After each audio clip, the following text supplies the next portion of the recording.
Okay, so welcome back to this next video in which we are discussing homologous recombination for double-strand breaks. Okay, right, so at the moment we are discussing the detection of a double-strand break. So we've said that a double-strand break has occurred, so some ionizing radiation has hit the DNA, caused it to break cleanly in two, although maybe not so cleanly, maybe we've got a few overhangs. Okay, now what we're discussing is what is the cell's initial response, basically. Well, the first thing that happens is that these mRNA complexes are going to bind to the free ends of the DNA that have been produced by the breaking of the initial strand into these two separate fragments. Okay, and then what's going to happen is when these mRNA complexes have bound there, they are going to activate pathways which are going to lead to the increase in the expression of enzymes and proteins involved in the repairing of DNA damage. Okay, and not only that, but what we'll see later is that these mRNA complexes are actually going to play a central role in the actual repair. So not only are they going to play a role in this signaling pathway that signals that there is DNA damage and therefore changes gene expression to accommodate that DNA damage, but they're also actually going to play a role in the repair. So we're going to see more of this complex later on, so we'll come back to it later, but at the moment we're looking at this signaling pathway by which the mRNA complex is going to signal to the rest of the cell that DNA damage has occurred, and we will change gene expression in response to that. Okay, so what we've seen is that once the mRNA complex binds, it's going to help in the activation of ataxia telangiectasia mutated. Okay, so this protein kinase, this serine threonine kinase, ataxia telangiectasia mutated, is usually floating around in an inactive form where it's dimerized with another ATM enzyme. Okay, so this is what's known as the inactive homodimer of ataxia telangiectasia mutated enzymes. Okay, then once the MBS1 becomes active because the mRNA complex is bound to this free end of DNA, what's going to happen is it's going to bind to one of the members of the ataxia telangiectasia mutated homodimer, and it's going to cause that member to phosphorylate a serine residue on itself, okay, a process called autophosphorylation.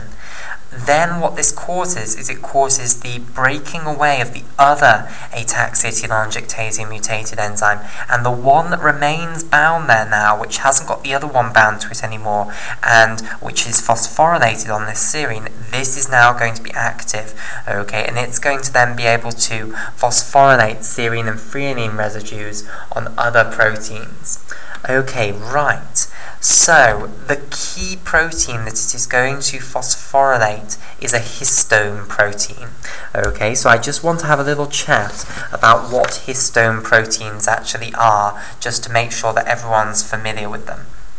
Okay, so DNA is, for the most part, not just free within the nucleus. Okay, it is instead wrapped around protein complexes called histones. Okay, so there are 5 families of histone proteins. Okay, there are H1 histones, there are H2A histones, there are H2B histones, there are H3 histones, and there are H4 histones. And I want to stress that H1 is not just a single protein, it is an entire family of proteins. There are loads of proteins that can function as H1 or histone 1 family proteins. Similarly, H2A is not just one protein. It's a whole family of proteins that all have the same function, so it's known as the histone 2A family. Similarly for the rest of these, the histone 2B, histone 3, histone 4, they are families of proteins that all perform the same function. Okay, so in humans you have absolutely loads of members of each of these families. However, we're not going to go into the actual names of the individual proteins, but that's going to be important in a moment because ataxia-telangiectasia mutated is going to phosphorylate a specific member of the H2A family, okay, specifically H2AX. So one of the members of this H2A family is H2AX, and it's that which is going to be phosphorylated by ataxia-telangiectasia mutated. Okay, but we'll come back to that in a moment. Okay, for now, let's talk about the structure of a histone core. Okay, right, which is the octameric complex of 8 histone proteins around which DNA is going to wrap. Okay, so I'm going to draw it as a cube here. Okay, so it's going to consist of 8 different histone proteins all bound together. However, as we'll see, really, when we're assembling one of these octamers, what we do is we first construct a tetramer, okay, and then we bind it to 2 dimers, okay, but we'll say a little bit more about that in a moment. Okay, so here is this cube, and I've now got to separate it up into 8 pieces, like so. Okay, so I'll divide that one up and divide that one up. So we've got 1 piece here, a 2nd piece here, 3rd piece here, 4th piece here, 5th piece here, 6th piece here, 7th piece there, and then the 8th piece, unfortunately, we can't see, but it's right at the back there. Okay, if we rotated it around, we'd be able to see it.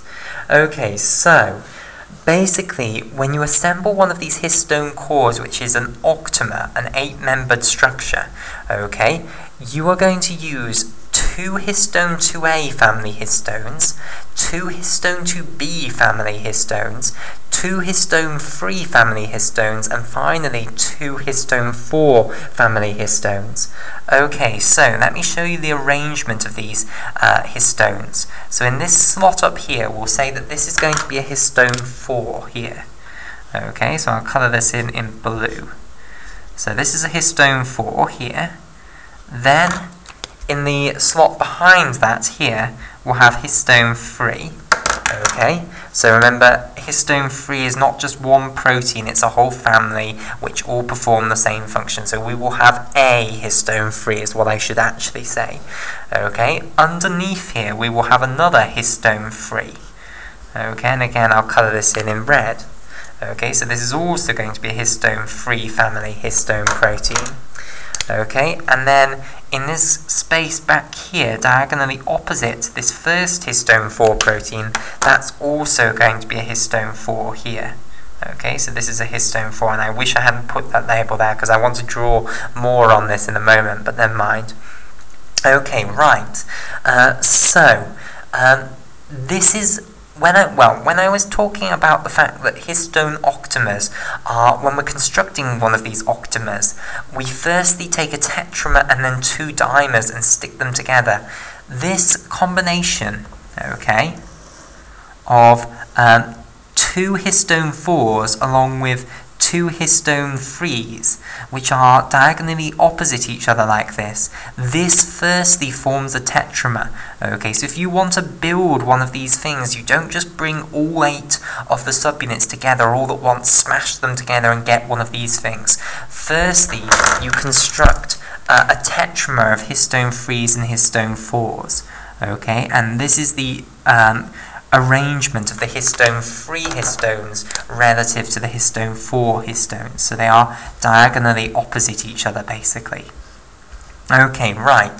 So imagine that that portion there isn't there. What we've got left is a histone 3, histone 4 tetramer. Okay, so when constructing a histone core octamer, we firstly take one of these histone 3, histone 4 tetramers, and we're now going to add on to that 2 dimers, which will make up the other 4 here. Okay, so these other 4 histone proteins, those are going to be made up of the histone 2A family histones and the histone 2B family histones. Okay, so let's say that this one right at the front here is going to be histone 2B. Okay, and let's colour in histone 2B in orange here. Okay, So that's a histone 2b. Then behind it, over here, we'll have a histone 2a. Okay, and I'll colour histone 2a not in red, histone 3 was in red. Histone 2a can be in turquoise here. Okay, and underneath then, on this bottom row, what you're going to have is a histone 2a here. Okay, and then the one that we can't see that will be underneath this histone 2a will be a histone 2b. Okay, so going back to the assembly of these histone cores, what you will start off with is a dimer of histone 2a and histone 2b. Okay, so here is a histone 2a, here is a histone 2b. So one histone 2a family histone bound to a family histone 2b histone. Okay, and you'll bring two of these dimers in, and then along with the H3H4 tetramer, that will assemble you the whole octamer here. Okay, so this is known as an histone 2a family, histone 2b family histone dimer. Okay, right. So that's how you assemble one of these histone cores then. Right, so what happens then is DNA is going to wrap around these histone cores. Okay, so let me show this. So we'll have this in light green here. So this is going to be the DNA. This green strand is going to represent double-stranded DNA. So the DNA is going to come in like so, and currently it's coming in front of this histone 4 and this histone 2b. Then it's going to wrap round the back, okay, like so. It'll come back round, and then it will go round again. Okay, round it goes, and then it's going to come off. So it goes around twice overall. Once here, and then a second time here. Okay, like so. So that's how you wrap DNA around one of these histone octamers. Now, we've talked about histone 2a, we've talked about histone 2b, we've talked about histone 3, and we've talked about histone 4 families. We haven't talked about H1 family histones. H1 family histones are not involved in the histone core. What H1 histones do is they bind to the two strands, one of which is coming in and the other which is going out. So basically they just secure the entire structure up here. Okay, so I'll colour in this histone 1 family histone in pink here. Okay, so this is a H1 family histone. Okay, right, so that is how DNA wraps around one of these histone cores, and how the two incoming and outcoming strands are held together by a histone 1 family histone. Now, there's one last little piece of terminology I would like to talk about, which is what a nucleosome is, okay, and also what chromatin is. So, in reality, DNA is not just free within the nucleus, it's wrapped continuously around these histones. So, basically, what you will have in your nucleus is an arrangement that looks like so. If this is our histone here, okay, and I'll keep showing the DNA in green. Here is the incoming strand, it will then wrap around once, then it will wrap around again, and then it will come off here. Okay, and then it will go down to the next histone, so it won't go for long until it gets to the next histone here. Okay, and then it will wrap around this histone like so once, and then it will wrap around it again, and then it will go off to the next histone. Okay, and this structure that you end up with these histone cores with DNA wrapped around them, then a little bit of linker DNA as it's called, so this is called a piece of linker DNA.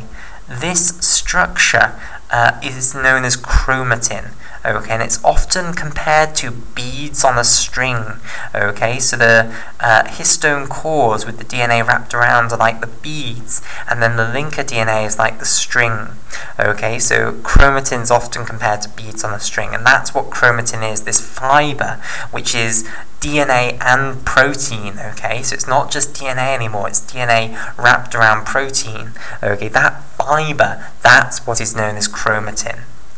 Okay, finally, the one last piece of terminology is what a nucleosome is. So a nucleosome is the structural unit of chromatin, okay, it consists of all of what I'm now circling in purple here, okay, it consists of a histone core complex here, along with the histone 1, which is holding, remember, the two incoming and outcoming strands together.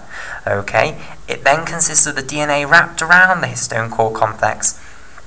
But the bit that people generally forget is that it also consists of this piece of linker DNA which goes from one nucleosome to the next. I've just been guilty of it now. Which goes from one histone core to the next.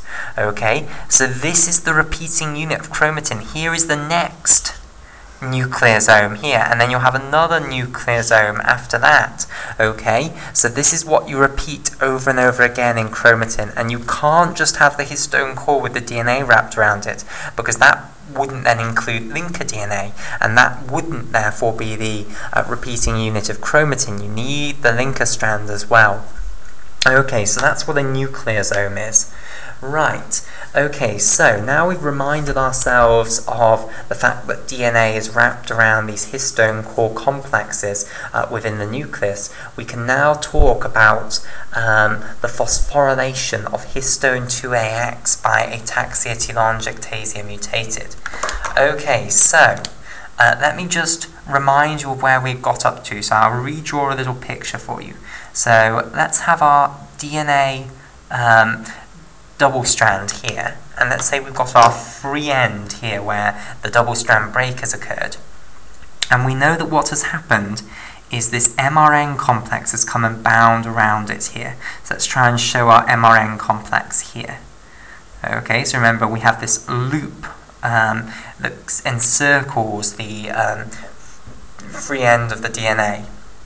Okay, so this is going to be the coiled coil domain here. Okay, coming down to the head region down here, like so.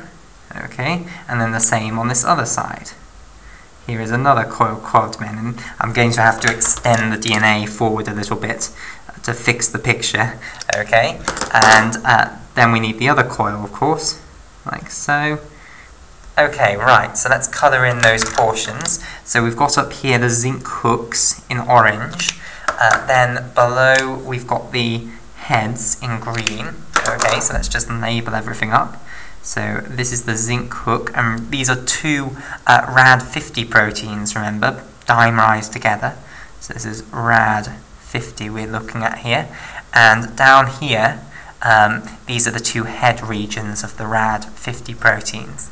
Then underneath the two head regions of RAD50 proteins, which are dimerized together, you then have the two MRE11 proteins, which, remember, stands for meiotic recombination 11. Okay? Then underneath that, you've got the MBS1 protein, which we only have one of. So remember, in the MRN complex, we have two RAD50 proteins, two MRE11 proteins, but only one MBS protein. Okay, this has then recruited our ataxia telangiectasia mutated enzyme here, okay, which I'll draw here, which, remember, has been autophosphorylated on a serine residue, and which is now an active serine threonine kinase. Okay, right, so I'll colour in ataxia telangiectasia mutated enzyme in turquoise here. Okay, so this is ATM. Now, what's going to happen is this ataxia telangiectasia mutated is going to, this DNA is going to be moving around, so it's going to be coming into contact with these histone cores, basically. And if it meets a histone core that has a special type of histone 2A family histone protein in, specifically if it meets a histone core with histone 2AX protein in it, okay, which stands for histone 2A family, member X. Okay, so H2A stands for histone 2A family, and then this is member X. Now this is a specific protein. Remember, these H1, H2A, H2B, H3, H4, these are families of proteins that all perform the same role within the histone core. Okay, this is a specific member of the histone 2A family of histone proteins. So this is a protein which can sit where this turquoise protein is. It can perform that role in the histone core complex. Okay, so if the ataxia-telangiectasia mutated enzyme finds a histone 2A protein, which is specifically one of these histone 2AX proteins, it is going to phosphorylate that histone 2AX protein on a serine residue. Okay, so let's show this on these nucleosomes somes here. Okay, so let's imagine that these histone 2A proteins are indeed histone 2AXs. Okay, then there is a serine that is going to be phosphorylated by ataxia-telangiectasia mutated. Okay, and I even have the special number of this serine. Okay, so this is quite a famous serine, so a lot of people do actually know the number of this serine on histone 2AX, which is phosphorylated, and the number is serine 139. Okay, so a very famous serine within the histone 2AX protein. Okay, and what's going to happen is it's going to be phosphorylated by ataxia-telangiectasia mutated, which is now an active serine-threonine kinase. Okay, so serine 139 is going to be phosphorylated by ataxia-telangiectasia mutated. Okay, now, once histone 2AX has been phosphorylated on serine 139, this modifies its structure so much that the new protein is given a whole new name. So once you have phosphorylated histone 2AX, it changes structure so much that we call it a different name. We call it now gamma histone 2AX. Okay, so gamma histone 2AX just refers to a histone 2AX protein that has been phosphorylated on serine 139. Okay, now, once you have phosphorylated histone 2AX on serine 139, and notice there's an amplification here now, because this one ataxia-telangiectasia mutated can phosphorylate a great many histone 2AX proteins. Okay, so we're amplifying the signal basically. These gamma histone 2AX proteins can now recruit a vast plethora of different proteins. Okay, a huge, great plethora of different proteins. However, we're only going to look at one of these because it's the one that I can tell you about what it's actually going to do. Okay, so the protein that we are going to be interested in is an enzyme which is again a serine-threonine kinase. So again, I'll draw it in this classical way of drawing enzymes. And its name is the checkpoint kinase 2 enzyme, and its name just squashes in there, so CHK2, and this stands for, let me try and fit it in down here, okay, this stands for the checkpoint, that's the CH, and then the K is for kinase, and then of course 2 is for 2. So checkpoint kinase 2. So we'll colour in checkpoint kinase 2 here in orange. Okay, so once you have phosphorylated histone 2AX on serine 139, it changes conformation. It's now called gamma histone 2AX, and a huge number of different proteins can now bind to gamma histone 2AX, including the checkpoint kinase 2. And when the checkpoint kinase 2 binds there, it is going to become active. So it's now an active serine-threonine kinase. So this is a serine-threonine kinase here. Okay, now, what then is the checkpoint kinase 2 now going to do? Well, it's going to work with ataxia-telangiectasia mutated itself over here to activate a protein known as P53. Okay, so this is one of the most important proteins in oncology. Okay, you cannot, I think, get a medical degree without learning something about P53. Okay, so let's have a little talk then about P53. So, firstly, P53 is encoded for by a gene known as TP53, okay, standing for tumor suppressor protein 53. Okay, so the protein isn't called tumor suppressor protein P53, the gene is called tumor suppressor protein P53. Okay, the protein is just called P53, which just means protein 53. Okay, so I even have the exact location of this gene. Okay, so this gene is at position 17p 13.1. Now let me explain what that actually means. Okay, so this is what's known as a cytogenetic location. Okay, and each of these symbols has a meaning, basically, and gives you information about where this gene is actually present. Okay, so this first number here, 17, this tells you which of the chromosomes it's actually on, basically. Okay, so this tells us that it's on chromosome number 17. So all of the autosomes are labelled up from 1 to 22. Okay, and if we were dealing with a sex chromosome, it would be labelled either X or Y. Okay, so if this was on the X chromosome, you'd have an X there. Okay, so we're not dealing with a sex chromosome, however. We are talking about an autosome, which is just a chromosome that isn't a sex chromosome. Okay, so this is the autosome number 17. What does this second piece of information tell us about? Well, if I draw a chromosome in its condensed form, and you have to understand that chromosomes are hardly ever in their condensed form, but if we do have a chromosome in its condensed form, this is how the cytogenetic code actually tells you where this is. It's telling you about where it is on the condensed chromosome rather than on the linear piece of DNA. Okay, because of course it was easy for geneticists to work on condensed chromosomes because you can actually see them down the light microscope. Okay, so we've gone to chromosome 17. Now what does the P mean? Well, basically condensed chromosomes are split into two halves. Okay, there is a narrowing in all chromosomes down the middle, and this narrowing is called the centromere.